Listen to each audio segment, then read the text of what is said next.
Hola y bienvenidos de nuevo mis queridos apasionados por la historia. En esta ocasión les traigo un poco acerca de la fiebre del oro que sucedió en California en 1849. Espero y les guste esta reseña. Si es así, no olviden dejarme su manita arriba, suscribirse a nuestro canal y recuerden que si lo quieren apoyar no olviden compartirlo en sus redes sociales. Y bueno, espero y les guste y ¡nos vemos!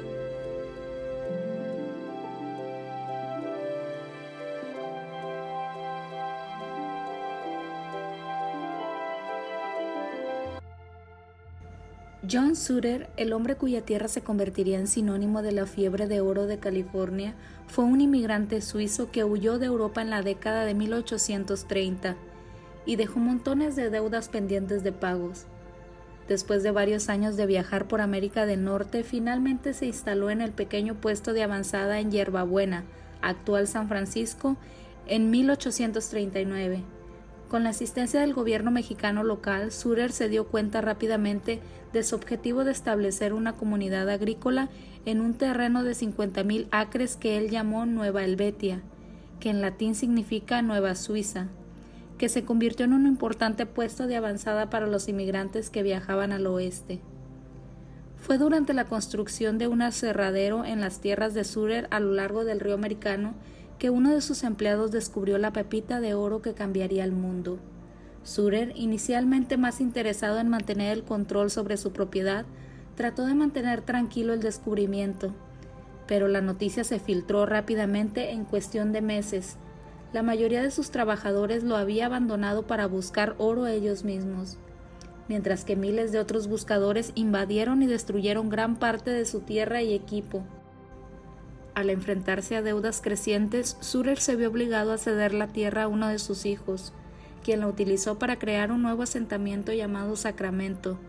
Suter estaba furioso, había esperado que la ciudad llevara su nombre, pero tenía preocupaciones más apremiantes.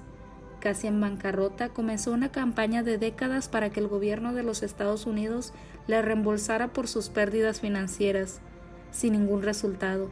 Mientras que miles se enriquecían de su tierra anterior, un amargo Suter se retiró a Pensilvania y murió. Fue Jean Marshall, un trabajador de Suter, quien descubrió oro en Coloma. Trató de mantener su descubrimiento en secreto, pero el secreto era demasiado grande para mantenerlo. Los trabajadores del aserradero tenían amigos cercanos que trabajaban en el fuerte Suter. Tan pronto como comenzaron a circular rumores alrededor del fuerte, los primeros aventureros hicieron un viaje de 40 millas al aserradero. Cuando estos hombres regresaron al fuerte con muestras de polvo de oro, los peores temores de Suter se hicieron realidad rápidamente. Suter lo descubrió de esta manera. Todos se fueron, desde el empleado hasta el cocinero, y yo estaba muy angustiado. Casi todos, por supuesto, fueron al aserradero para buscar oro, pero un comerciante mormón emprendedor llamado Sam Brennan tuvo una mejor idea. Compró todos los suministros mineros que pudo encontrar y llenó su tienda en el fuerte de Suter con cubos, sartenes, ropa pesada, alimentos y provisiones similares. Luego se llevó una botella de quinina llena de hojuelas de oro a la ciudad más cercana, San Francisco. Allí caminó por las calles agitando la botella de oro sobre su cabeza y gritando «¡Oro, oro!» en el río Americano. Al día siguiente, el periódico de la ciudad describiría a San Francisco como una ciudad fantasma. Sam Brannan rápidamente se convirtió en el primer millonario de California, vendiendo suministros a los mineros cuando estaban en el fuerte de Suter. La prisa estaba en marcha. Incluso con las herramientas de minería más crudas, los primeros argonautas lo hicieron bien. Todo lo que uno tenía que hacer era cavar en un placer y enjuagar. Todo el lugar del oro estaba abierto a todos. No se aplicaron impuestos sobre lo que encontraron los mineros. No existían pueblos ni carreteras en las tierras del oro. Cada minero estaba solo y nadie tenía que trabajar por un salario a menos que él quisiera. El espíritu empresarial individualista que impregnaba California hasta el día de hoy nació en los campos de oro en el verano de 1848. Noticias de oro gratis para tomar continuaron difundiéndose. A finales del verano, los primeros buscadores de oro llegaban de fuera de California. Los primeros inmigrantes probablemente fueron de Oregón, donde los agricultores estadounidenses se habían estado asentando desde principios de la década de 1840. Luego vinieron hombres de las Islas Sandwich, ahora Hawái. En el otoño llegaron personas del norte de México, y durante el invierno grandes cantidades provenían de Perú y Chile en América del Sur. Aún así había un montón de oro para todos, y se hacían nuevos descubrimientos a diario. La inmensa extensión de los depósitos de oro se estaba haciendo evidente. Alrededor de 80,000 inmigrantes ingresaron a California durante 1849. Llegaron por tierra en el Sendero de California y en barco alrededor del Cabo de Hornos a través del acceso directo de Panamá. La mayoría de ellos llegaron en una inmensa ola a mediados del verano, cuando los carros cubiertos llegaron al final del camino de California. Al mismo tiempo, los barcos de vela atracaron en San Francisco, solo para ser abandonados por los mineros y los pasajeros. La competencia por el oro se vio feroz.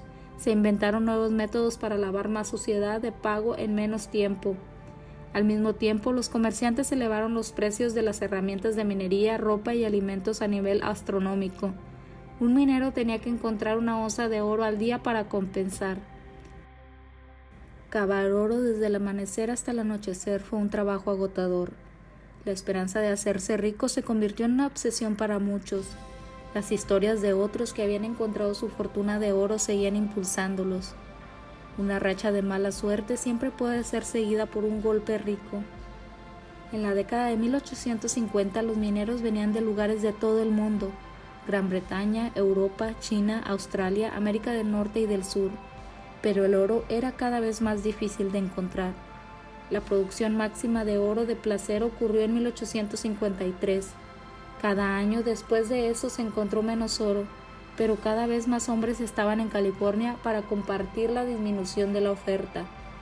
Miles de buscadores de oro desilusionados regresaron a casa con poco que mostrar en su tiempo, pero se alegraron de escapar con salud. Algunos mineros cansados, en lugar de dirigirse a casa, echaron un segundo vistazo a California y les gustó lo que encontraron. En lugar de regresar a casa, mandaron por sus familias.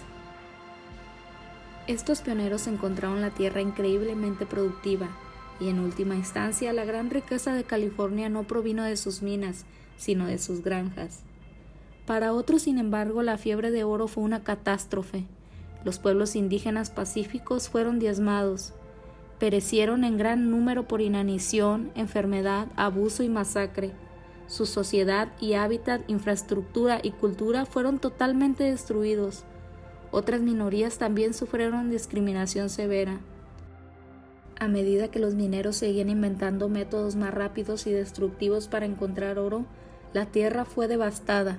Las laderas fueron arrasadas por torrentes de agua, y las ciudades aguas abajo fueron inundadas por inmensas inundaciones de lodo.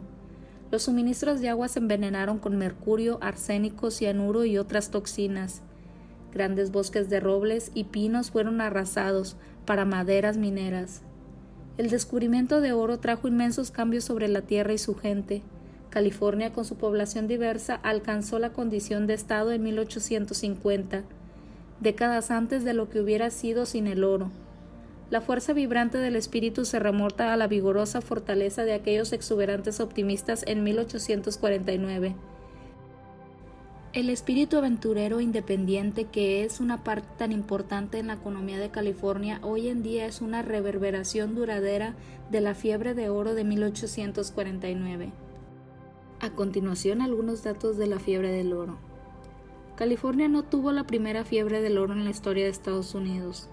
Ese honor en realidad pertenece a Carolina del Norte, 50 años antes de que se descubriera oro en el molino de Sutter. La primera fiebre del oro en la historia de Estados Unidos comenzó después de que se encontró una pepita de oro de 17 libras en el condado de Cabarrus, Carolina del Norte. Finalmente, más de 30,000 personas en el estado de Tar Heel estaban extrayendo oro, y durante más de 30 años todas las monedas de oro emitidas por la Casa de la Moneda de los Estados Unidos se produjeron utilizando oro de Carolina del Norte.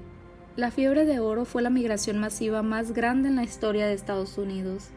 En marzo de 1848 había aproximadamente 157,000 personas en el territorio de California. 150,000 nativos americanos, 6,500 de ascendencia española o mexicana, conocidos como californios, y menos de 800 estadounidenses no nativos. Tan solo 20 meses después, tras la llegada masiva de los colonos, la población no nativa se había elevado a más de 100,000 y la gente seguía viniendo. A mediados de la década de 1850 había más de 300,000 recién llegados y 1 de cada 90 personas en los Estados Unidos vivía en California. Todas estas personas y todo ese dinero ayudaron a llevar a California a convertirse en un estado. En 1850, solo 2 años después de que el gobierno de Estados Unidos comprara la tierra a México, que muy pronto les estaré trayendo esa historia del Tratado de Guadalupe, California se convirtió en el estado número 31 en la Unión. La fiebre de oro atrajo a inmigrantes de todo el mundo. De hecho, para 1850, más del 25% de la población de California había nacido fuera de los Estados Unidos. Como las noticias del descubrimiento tardaron en llegar a la costa este, muchos de los primeros inmigrantes llegaron desde América del Sur y Asia. Para 1852, más de 25,000 inmigrantes de China habían llegado a América. A medida que la cantidad de oro disponible comenzó a disminuir, los mineros lucharon entre sí cada vez más para obtener ganancias, y las tensiones contra los inmigrantes se dispararon. El gobierno entró en acción. En 1850, la legislatura de California aprobó un impuesto a los mineros extranjeros, que cobraba una tarifa mensual de $20 a los no ciudadanos, el equivalente a más de 500 en el dinero de hoy. Este proyecto de ley finalmente fue revocado, pero fue reemplazado por otro en 1852, que identificaba expresamente a los mineros chinos, cobrándoles $2, 80 de hoy, al mes. La violencia contra los mineros extranjeros también aumentó, y las palizas, las violaciones e incluso los asesinatos se convirtieron en algo común. Sin embargo, ningún grupo étnico sufrió más que los nativos americanos de California. Antes de la fiebre del oro, su población nativa era de aproximadamente 300,000. Dentro de 20 años, más de 100,000 estarían muertos. La mayoría murió a causa de enfermedades o accidentes relacionados con la minería, pero más de 4,000 fueron asesinados por mineros enfurecidos. La fiebre de oro fue un evento dominado por los hombres. Cientos de miles de personas acudieron a California para hacer fortuna en la fiebre del oro, pero casi ninguna de ellas era mujer. En 1852, el 92% de las personas que buscaban oro eran hombres. Las pocas mujeres que viajaron al oeste se ganaban la vida en las crecientes ciudades en auge, trabajando en los restaurantes, salones y hoteles que aparentemente aparecían todos los días. Algunos diarios en el este, temerosos de los problemas que los hombres podrían meterse sin la influencia civilizadora de las mujeres, publicaban historias y publicaban anuncios que alentaban a mujeres jóvenes, educadas y morales a viajar al oeste para domesticar a estos hombres. Obviamente, pocas aceptaron esta oferta.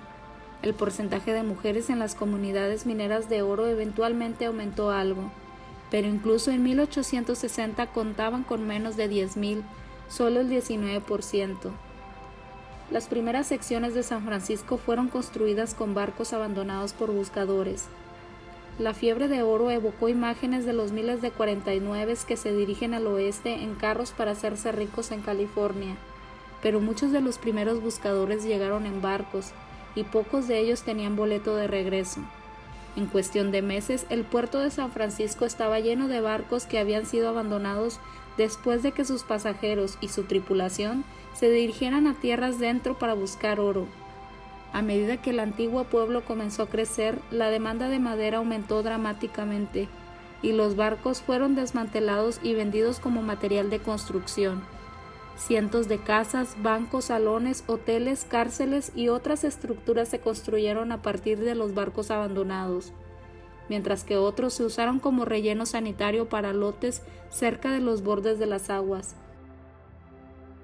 Hoy, más de 150 años después de que comenzó la fiebre del oro, los arqueólogos y los conservadores continúan encontrando reliquias, a veces incluso barcos enteros debajo de las calles de la ciudad, junto a la bahía.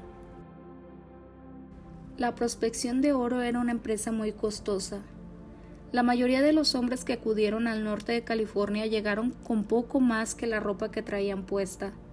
Una vez allí necesitaban comprar alimentos, bienes y suministros, que los comerciantes de San Francisco estaban muy dispuestos a proporcionar por un costo.